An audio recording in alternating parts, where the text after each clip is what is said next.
गैर जाटव वोट भी, जाटव वोट में भी अगर 21% ले जा रहे हैं तो ये बड़ा संकेत है और ओबीसी भी उनकी तरफ ही दिखाई दे रहा है। संजय जी,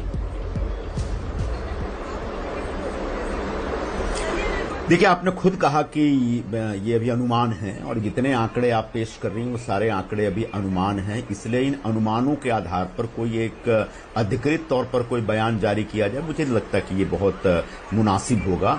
निश्चित तौर पर उत्तर प्रदेश में योगी सरकार का जो कामकाज था, उस कामकाज को लेकर के लोगों में नाराजगी थी, वो साफ साफ दिख रहा था।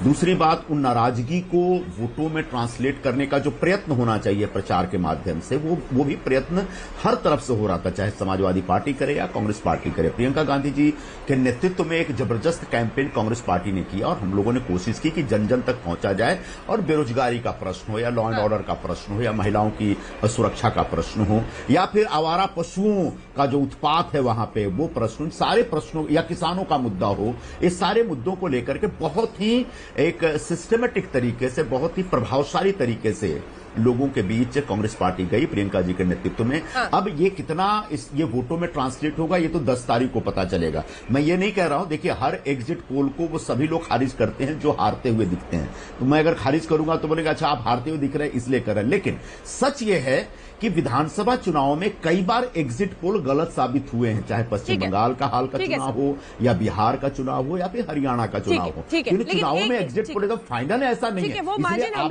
अनुमान के आधार पर ही अपना विश्लेषण मार्जिन हम लोग भी लेकर चल रहे हैं और 100% एकदम यही होगा, ये दावा हम भी नहीं कर रहे। लेकिन एक चर्चा हो रही है, लेकिन जो अखिलेश यादव ने आरोप लगा दिया है इतने दिन पहले, काउंटिंग के एक दिन पहले, वो कह रहे हैं ईवीएम को लेकर गड़बड़ी की आशंका, इसमें आप लोग कहां पर खड़े हैं?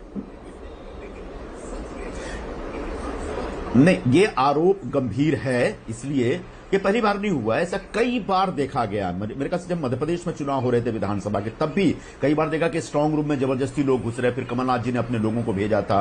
कई स्टेट में ऐसा होता है, कई बार ईवीएम के मशीनों में आप कई बटन दबाएंगे तो अपोजिशन का जो चुनाव चिन्ह होता है वो नहीं दिखता।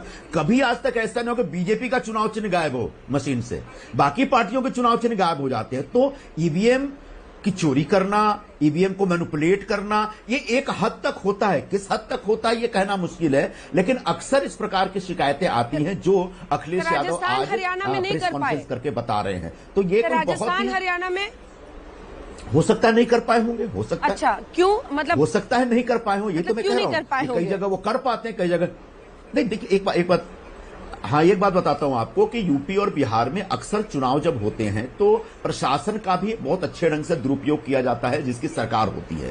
तो अगर ये शिकायत आ रही है कि कलेक्टर या जो डिस्ट्रिक्ट मजिस्ट्रेट है उनके जरिए कुछ काम करने की कोशिश हो रही है, ऐसा होता है। पता नहीं आपको याद है कि नहीं याद है, मैं ये थोड़ी सी अफवाह पर आधारित है, लेकिन एक खबर भी है कि 1999 के आसपास हमारे पास खबर आई थी कि नीतीश कुमार जी, जब एन कॉलेज पटना में काउंटिंग हो रही थी, तो नीतीश कुमार जी शायद 1000 वोट से हारते हुए दिख रहे थे। आखिरकार वो जीते, शायद कलेक्टर को फोन ऑन किया गया था। तो ऐसी घटनाएं होती रहती हैं भारत के चुनावों में, और ऐसे चुनावों में अक्सर कलेक्टर लोगों का दुरुपयोग होता है, प्रशासन का दुरुपयोग होता है। ये नई बात नहीं है, पहली बात नहीं है। अब इसमें बहुत ज्यादा किस पार्टी ने कितना किया, किस पार्टी ने नहीं किया, मैं इसमें नहीं पढ़ूंगा। ठीक है, शरद जी भी बोले, उसके बाद मैं फौरन प्रेम शुक्ला जी आपसे कमेंट लूंगी, क्योंकि सारे आरोप और उंगलियां आप ही की तरफ उठ रही है कि आपकी सरकार के इशारे पर डीएम